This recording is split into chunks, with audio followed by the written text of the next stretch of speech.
So, good afternoon, everyone. I'm absolutely delighted to be here. I hope you feel hearing my story is time well spent.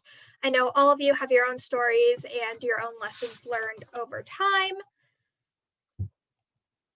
So, I was born on March 18th, 2005 in Windsor, Ontario. My mom says I was absolutely perfect in every way, and who could argue with that?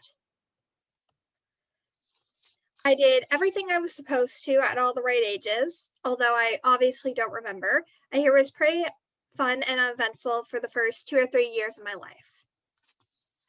In 2007, my brother Blake was born. I like him a lot, although he's now much taller than me. I still like him most of the time. In the summer of 2009, our family spent the summer at a cottage. In September, I headed to JK. The one on the left is the picture of my very first day of school. The real beginning of my brain tumor story starts with an annual Christmas Eve skate with friends. I fell on the ice really hard and wouldn't go back on. Over the next few days, I complained of pain in my neck and just not feeling well in general. With all of the excitement of the holidays, it was a bit of a blur. I seemed to get worse, with waking up early in the morning with pain in my neck followed by throwing up. My mom tells me when she looks back now, when I had baths, she'd wash my hair and I wouldn't put my head back to get the shampoo washed off. But she thought I was just being a stubborn little 4-year-old. We went to our family doctor a couple times over the next few weeks, and she thought I had the flu.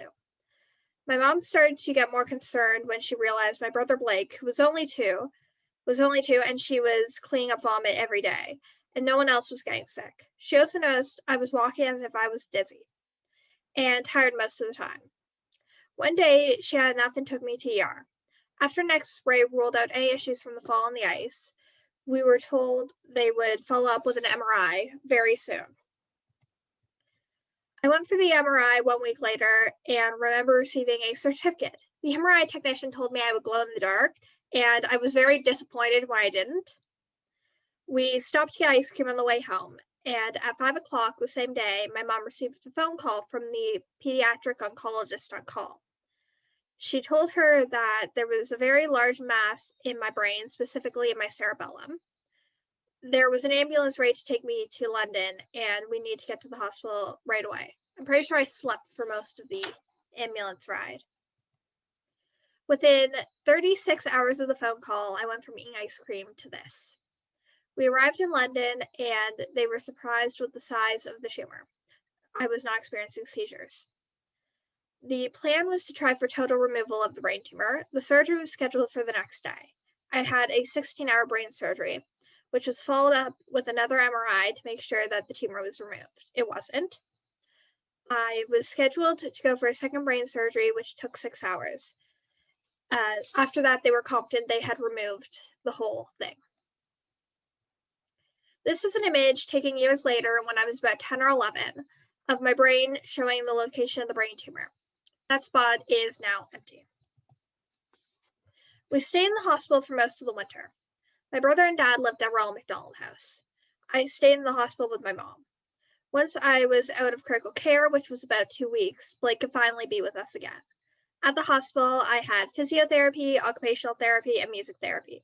One of the only things I remember from all this therapy is getting to draw on the window with window markers and then begging for some of my own window markers when I got home. Once I got home, we had monthly visits to the team in London.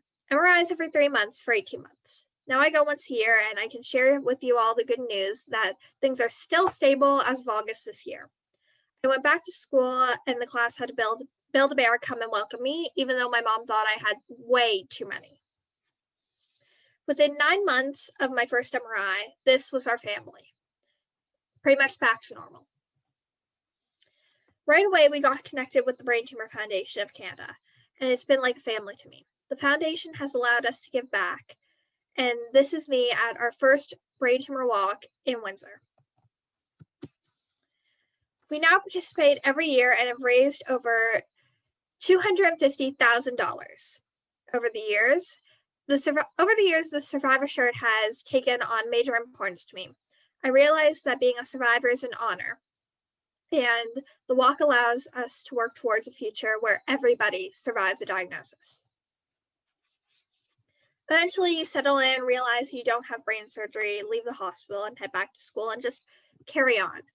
In 2013, a defect was found with the hardware in my skull that was used to put the brain flap back on. I have 3 rivets in my skull, and one was defective. The surgery was nothing compared to my brain surgery, but still required a trip to London and a 3-hour surgery. And nurse have stitches on my scar line. My scar line is now big enough my mom can use it to part my hair without wearing her glasses. I began to struggle in school, especially with reading and writing. This is how I spell even now. I love reading, I love writing, but it can be difficult. The school system isn't set up to hear my ideas and have me answer verbally. It's hard to navigate sometimes, and it often depends on the approach and understanding of the teacher. I have been helped a great deal by using voice-to-text software. I try to have a sense of humor and patience, but it can be very frustrating. People automatically assume that when you can't spell, you aren't smart. In 2012, I was diagnosed with scoliosis.